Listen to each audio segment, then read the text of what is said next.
मेरा आपसे सवाल यही है कि आपके अंदर इतनी ऊर्जा आती कहां से है?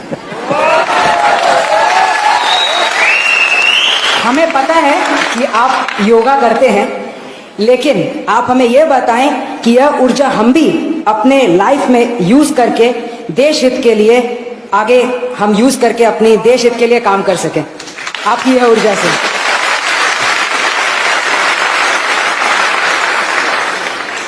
इसके कई जवाब हो सकते हैं।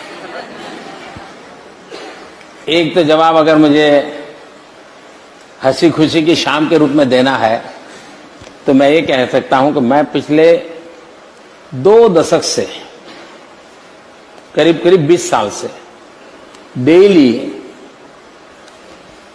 1 kg 2 kg गालियां खाता हूं।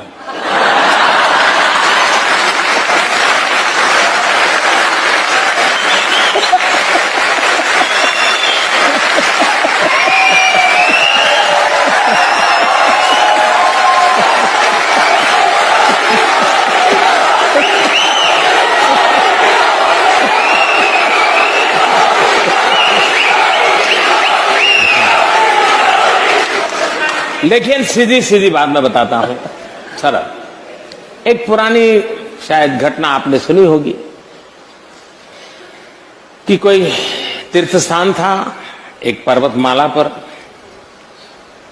और तराई के अंदर कोई संत महात्मा बैठे थे, और एक 8 साल की बच्ची अपने 3 साल की उम्र के भाई को उठा करके उस पहाड़ी पर चढ़ रही थी। उस संत ने उसको पूछा, अरे बेटे तुझे थकान नहीं लग रही क्या? तो उस बच्चे ने जवाब दिया, ये तो मेरा भाई है। तो संत ने दोबारा पूछा, अरे तुझे, मैं तुम्हारा कौन रिश्तेदार है नहीं पूछ रहा हूं, मैं तुझे पूछ रहा हूं तुझे थकान नहीं लग रही है, इसको उठा के चल रही हो? तो उस बच्चे ने दोबारा जवाब दिया, वो तो मेरा भाई है। तो संत ने तीसरी बार पूछा, अरे मैं तुझे नहीं पूछा हूं तेरा रिश्तेदार कौन है, मैं पूछ रहा हूं अरे तुझे थकान नहीं लग रही है क्या? तीसरी बार उस बच्चे ने कहा, बाप जी ये मेरा भाई है, भाई का थकान नहीं लगता।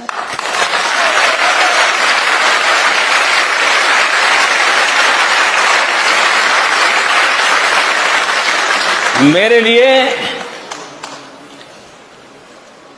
125 करोड़ देशवासी ये मेरा परिवार है।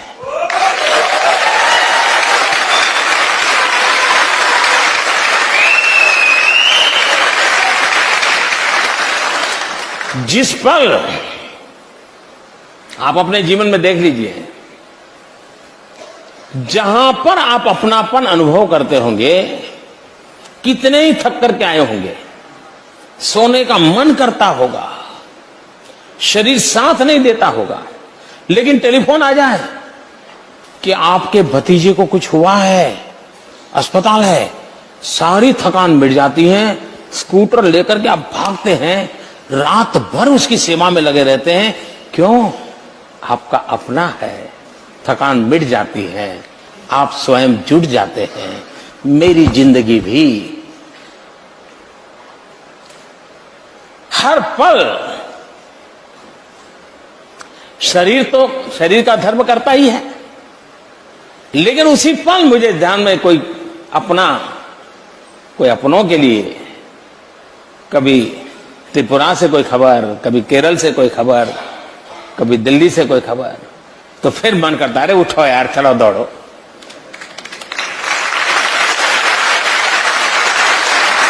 तो सबसे बड़ी बात है मन की अवस्था। दूसरी बात है कि हमें भी, क्योंकि मैं चाहूंगा मेरी जिंदगी ऐसी है कि आज तो प्रधानमंत्री हूं तो कोई चाय भी ले आएगा, पानी भी ले आएगा, लेकिन मुझे मालूम है उसके बाद क्या होगा। और इसलिए मैं नहीं चाहता हूं मैं कभी भी किसी पर बोझ बनूं। ये मेरे मन का इच्छा है और परमात्मा मेरी सहायता करे। ऐसे ही हंसते खेलते बातें करते चला जाऊं किसी दिन।